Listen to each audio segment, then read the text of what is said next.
If you didn't get selected, oh, I'm sorry, we're now on week 4, chapters 13 through 17, part 2, and we're still on we're on the last chapter, chapter 17. If you didn't get selected, you can ask for a copy of the comments. You should also ask if you can resubmit and when. After receiving a grant, you'll want to find out what the opportunities for a renewal may be.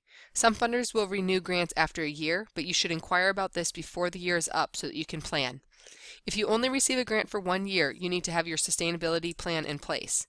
It's important not to promise that you will receive support from another organization until you have that commitment in writing. Also, you must factor in the amount of time it takes to seek and write grants, so think about the time constraints on the director. When writing your first proposal, consider including resources that could help you with future funding, such as travel funds to present findings at conferences to share your project with others. Lastly, always be looking for new needs that emerge that could be explored in future proposals. Once you receive a grant, you should continue the relationship with the funder. Funders like recognition and good stewardship. They may be more likely to fund you again if the grant was appreciated and acknowledged.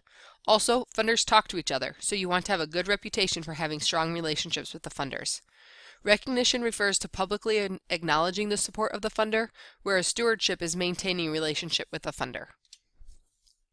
There are a number of ways you can recognize funders, including seeking media coverage, including their name on communications or their logo on your letterhead, inviting funders to talk to your clients, including a story about your funders on your website or at big events.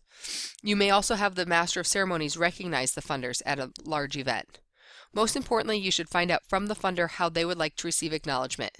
Some would rather be anonymous or have little attention, so find out from them. You also want to maintain a relationship with a funder, which is referred to as stewardship. After you find out you received funding, call the funder and express your gratitude or send a handwritten note. You could also have someone from the program reach out to the funder to share their experience in the program. You could invite funders to visit your organization or attend an event. You can share periodic updates as well. After the funding ends, you can continue to follow up to share your continued success of the program. Lastly, you'll need to report on your program back to the funder. The reporting guidelines for each funder are different, so make sure you provide the information to the funder that they request. It is important that you are capturing, measuring, and reporting the impact of the program back to the funder in whatever format they ask for. We're now at the end of the PowerPoint. Here are the things that you should be working on this week. Again, reading chapters 14 through 17 and reviewing this PowerPoint. You have 1 discussion board this week, so you need to make your initial post by Thursday and then reply to at least 2 by Sunday. You also have 2 assignments this week, 4.1 and 4.2, and those are both due on Sunday. As always, if you have any questions, feel free to email me. Thanks a lot and have a great week.